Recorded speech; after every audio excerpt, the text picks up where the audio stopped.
Let's check out the Atlanta film. Sir, can I get...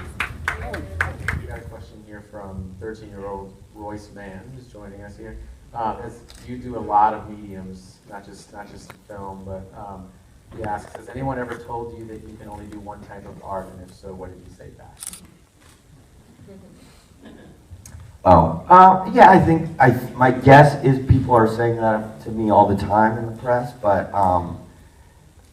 you know, it wasn't like I was blind or unaware that that was going to happen when I, you know, tried to do these other things. Like, of course, you know, an actor like writing a book, you know, they're just like, that's not allowed, you know, and so I just had to, you know, ask myself, like, well, do you want to do this enough? And, you know, not only do it, but put it out in the world. Do you want that enough?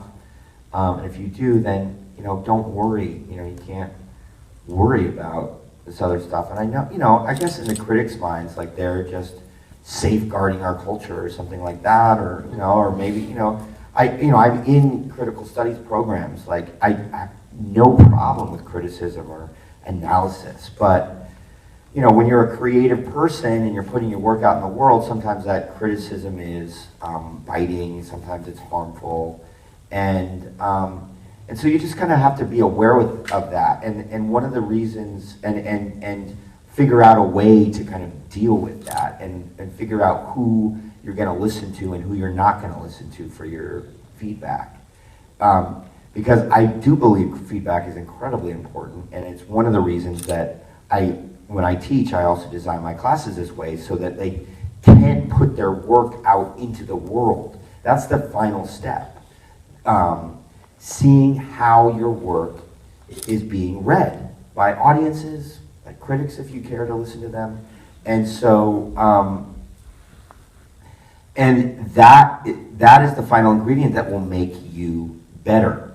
Because if you're making movies, you're making television, you're making videos, whatever you're making, you know, my guess is you're making it to communicate, for an audience to read it. You're not just making it for yourself to kind of watch, unless, you know, you're making, like, I don't know, porn of you and your partner or something to just, you know, get off on. Like, you're making it for an audience, like, and so understanding how it's communicating to that audience is incredibly important. So I do value feedback, but you just have to one of the things you learn in any MFA program, you know, if it's writing or filmmaking or art or whatever, is because they're usually run in a workshop manner, you know, you're getting feedback from your classmates and your teachers on your work constantly.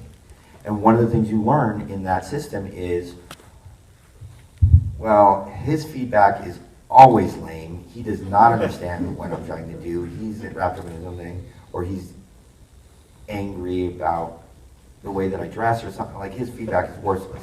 Okay, but she is always, you know, giving me good feedback, and actually when I listen to her, it makes my stuff better, and so, and you just apply that to the larger world, like, okay, this critic has some little, you know, drum to beat, and he just doesn't, whatever, he's off on his own thing, and he can, you know, beat the James Franco hate drum, fine, I don't care.